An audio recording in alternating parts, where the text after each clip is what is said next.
Corinthians chapter 3, calling your attention to verses 9 through 15. 1 Corinthians chapter 3, calling your attention to verses 9 through 15. I am thine, O Lord. I have heard thy voice, and it told thy love to me. 1 Corinthians chapter 3, calling your attention to verses 9 through 15. Reading from the King James Version of the Bible, the word of our Lord reads, For we are laborers together with God. Ye are God's husbandry, ye are God's building.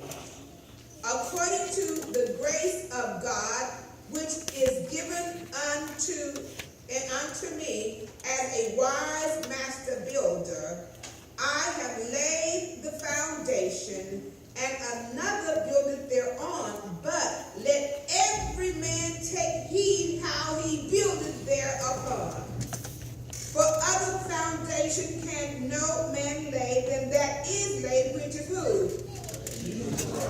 Now, if any man build upon the foundation gold and silver and precious stones, wood, hay, and stubble, come on, every man's work shall be made manifest. For the day shall declare it, because it shall be revealed by fire, and the fire shall try every man's work of what sort it is.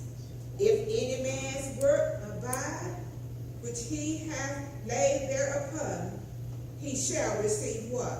If any man's work shall be burned, he shall suffer loss, but he himself shall be saved, yet so as by fire.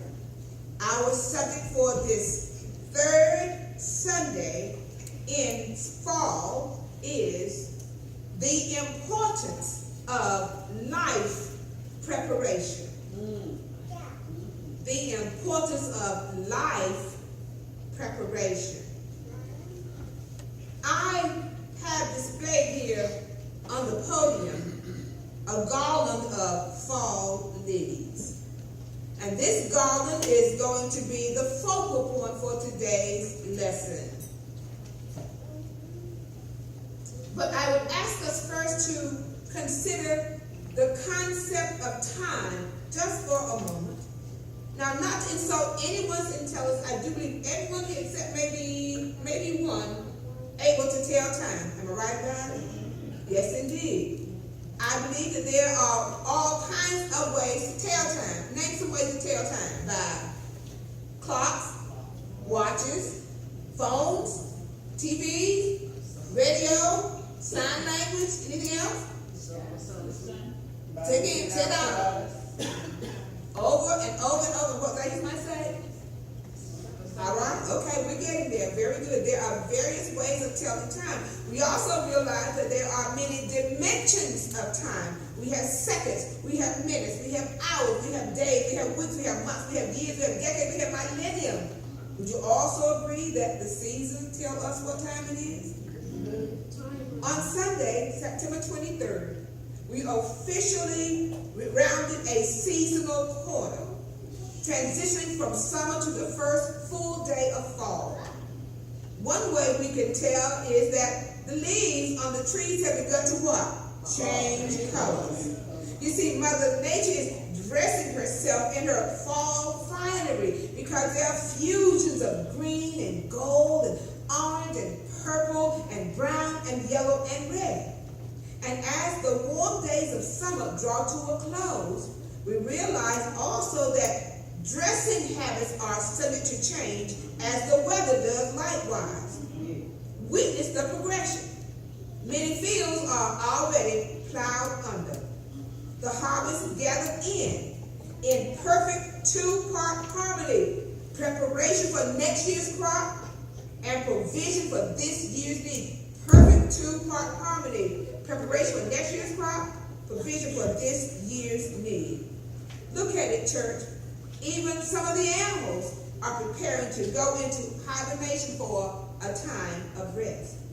Well, I submit to you that just as fall beckons us to gather in the produce of the fields and the trees and the shrubs and the gardens, every vegetable, every herb, every fruit imaginable, in preparation for the days of winter in due season, I submit to you that fall could also speak to our human nature, our spiritual or soulful preparation for our lives. Yes.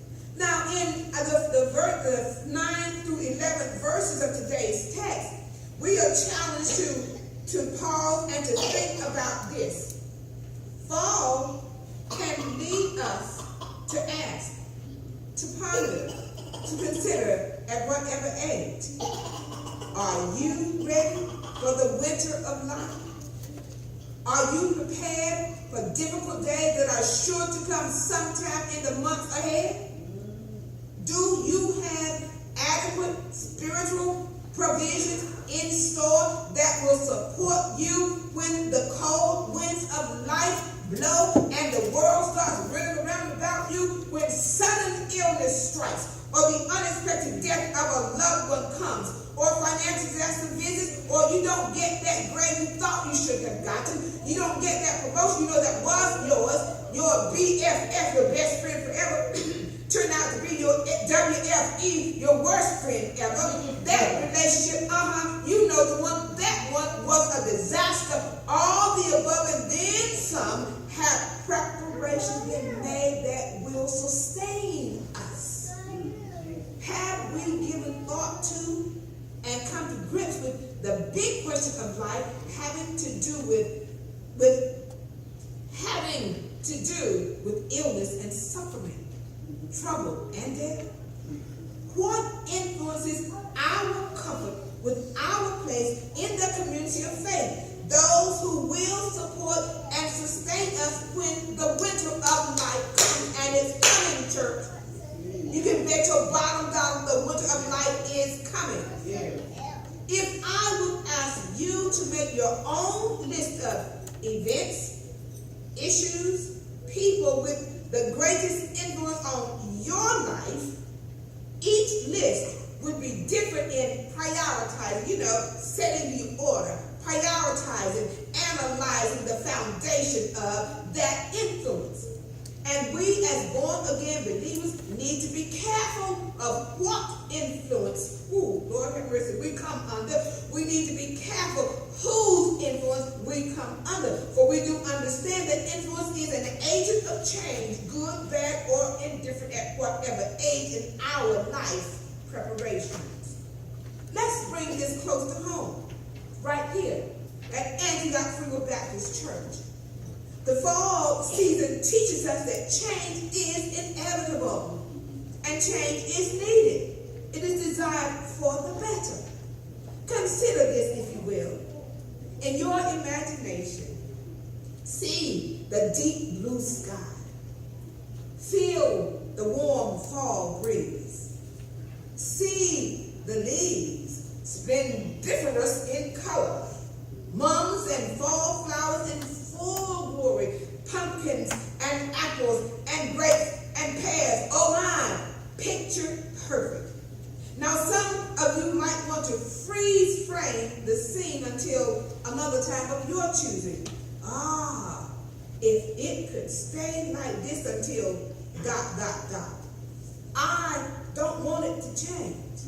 But we all know that things do change. Yeah. It gets cold, the flowers die, and beauty fades. Yeah.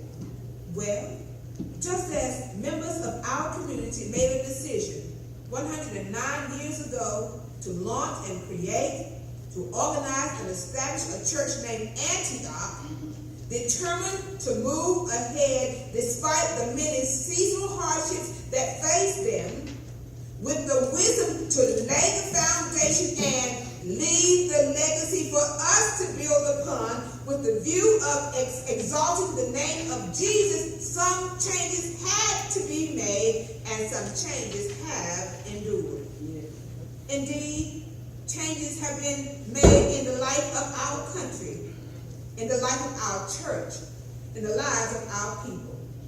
Now, I submit to you, we are constantly changing in this physical realm, this natural world. None of us can stop the way we are changing physically. McDonald's and Applebee's and Pizza Hut and et cetera, continue to change us physically. But even the cosmetic industry tell us that, oh yeah, I can change, I can make you look, I can do all that, but thank God what we do to be the best that we can be. But be that as it may, God wants us to change toward Christ-likeness. Yeah. Hear me, church.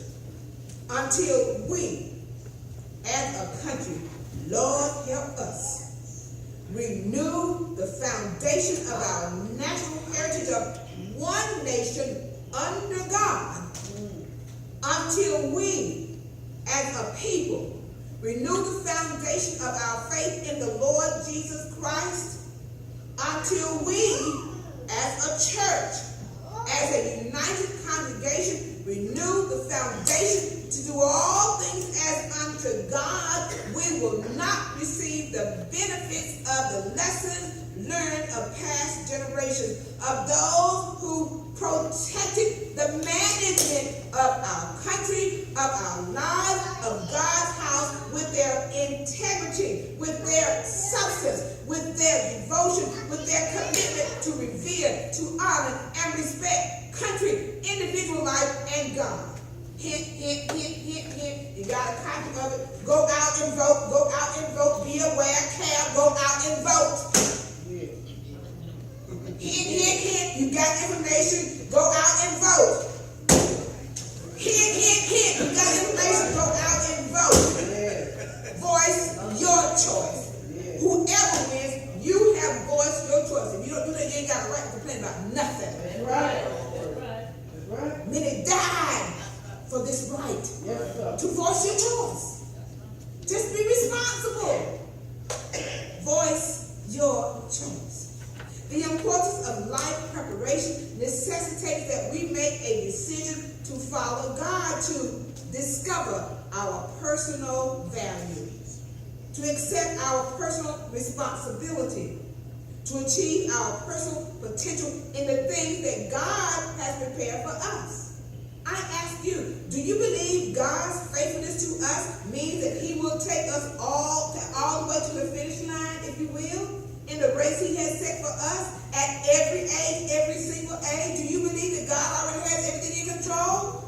Everything is already in control. We are assured in Jeremiah chapter 28, verse 11, for I know the plans that I have towards you, saith the Lord, thoughts of peace and not of evil, to give you an expected end. The importance of life preparation associates that we, as born-again believers, at every age, must understand and accept and believe he takes us there in his own way, in his own timing, along his path. He leadeth me in paths of righteousness for his name's sake. Those paths are always chosen out of his covenant love for us. God's covenant love for us, for God so loved the world that he gave his only begotten Son, that whosoever believed in him should not perish but have everlasting life. For God sent not his Son into the world to condemn the world, but that the world through him might be saved. Covenant love. He has promised to never leave us or forsake us. And we must exercise our faith in God alone to give us confidence and courage to renew the foundation of our faith in his will for our lives. Lord have mercy. His will for our country, his will for our church. You see, Jesus is our perfect example. He wrestled with life. Lord have mercy. Thank you, God. He accepted the responsibility to keep his own faith alive. Reverend Jackson has him, keep hope alive, keep your faith alive. Jesus faced criticism. He endured backbiting. Lord have mercy. Lord have mercy. He endured hardship in season and out of season. Why do we think we're to be any different? Why is it supposed to be any easier for us? Hebrews chapter 12, verses 2 to 4 admonishes us, looking unto Jesus, the author and finisher of our faith, who, for the joy that was set before him, endured the cross, despising the shame, and is set down at the right hand of the throne of God. For consider him that endured such contradiction of sinners against himself, lest ye be wearied and faint in your mind. Ye have not yet resisted unto blood, striving against sin. Just think about this, church, if you will. A person is not born with faith. A person is not born with faith. He learns to practice it. He accepts the truth and then begins to apply it to his own life. Now, I don't know what truth you accept, but whatever truth you accept and apply to your own life, it will show, it will be seen, it will shine through you in what you do, how you do it, and with whom you do it. Verse 13 of today's text assures us, every man's work shall be made manifest. For the day shall declare it, because it shall be revealed by fire, and the fire shall try every man's work of what sort it is. Now, let's think about this. When learning to drive a car, we are taught that we put a key in the ignition, right? We turn it, right? And the motor, the starter gets the motor going. And we may, however nervous we are, we may drink too much tonight, turn it and it's caught up, we need to let it go because or if it's a straight stick, we try to put it in, it might shake and jerk and it might even cut right off, it might even kill the motor. But what we have to do is we have to be cautious. We may be cautious or nervous or afraid, but we do what? We keep trying, we don't give up.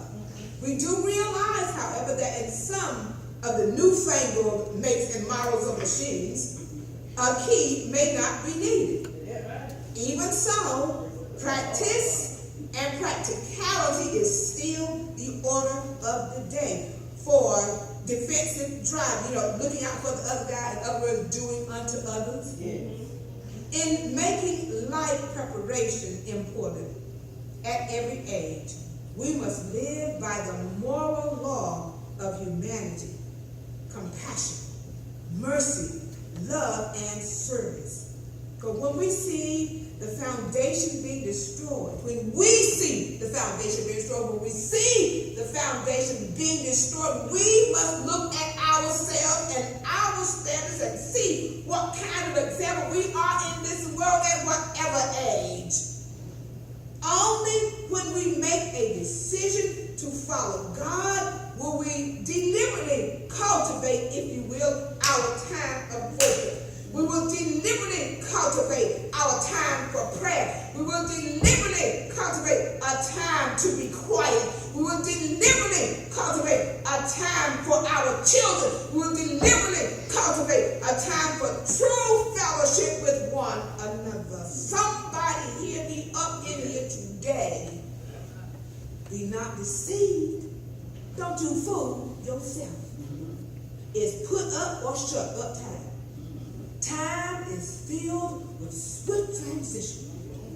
Change is inevitable. Ready or not, here change comes. In whatever season, in whatever situation, circumstance, issue, or condition. We must change the way we walk. We must change the way we talk. We must live a life that's pleasing to our King. We must read God's holy word and let his praises be heard. There is a simple decision you make as a Christian, up close and personal, hour by hour, day by day. It is to crown Jesus Christ as Lord of your life. And when you do, his nature is in control. See, because we'll fix some stuff. We can mess some stuff up. But when his nature is in control, we can thank God that there's a place in his heart for you, for you, for you, for you. There's a place in Jesus' heart for all of us. Thank thank Jesus for shedding his blood to save us from sin. Thank the Holy Ghost for guiding us in the way we should go. The importance of life preparation, grow in grace and in the further knowledge of Jesus Christ. Growing, I-N-G, onward, unending, I-N-G, ad infinitum, and so on and so on and so on. I submit to you, God is faithful to show himself mighty and loving and available in each personally autographed season of the year. Think about it. In the fall, he gives us the leaves. In the winter, he gives us the snowflakes. In the spring, he gives us the new flowers. And in summertime, he gives us the lightning bugs. How great is our God? How great is our God? As we consider the importance of life preparation, let us be mindful in this fall season to take time to stop, reflect, and learn the spiritual lessons and wisdom, preparation, and provision that fall has to offer each of us. Simply enjoy the beauty of every day in warm or wintry weather. Seek ye the Lord while he may be found. Call ye upon him while he is near. Let the wicked forsake his way, and the unrighteous man his thoughts, and let him return unto the Lord, and he will have mercy upon him, and to our God, and he will abundantly pardon. Preparation, life preparation, preparing, preparation, provision, preparation. Thank you, God. Thank you, God, for the ants that are our example of being steadfast. Thank you, God, for the mosquitoes, for the example of being steadfast. And they are tenacious. God, hang on like, you better leave here. Even the yellow jackets and the bees around the fruits this time of the year, thank you, God, for the persistence, doing what they're created to do. Be a hassle. But there's a reason God will have an answer about that too, because he's going to tell us what poison ivy is all about too. We can look at the very not touch, but there's a reason for it. God reveals himself to us so much in nature. Yes, he does. So much in nature. Just take the time, church. That good old fresh air. Had to pull a quill on the bed last night because it was a little chilly. Because I had the window up at the foot of my bed. Oh, that fresh air, you can't beat it. God knows. Lungs full of good fresh air. Thank God for the little things that you're able to enjoy. If you don't like icing your window, well, just go outside and stand and just inhale and then exhale. The little things, church, do matter. The little things, how we treat one another. Yes. Yes, sir. How we treat one another. Yes, sir. God is watching us from a distance. God is watching us. Father, we thank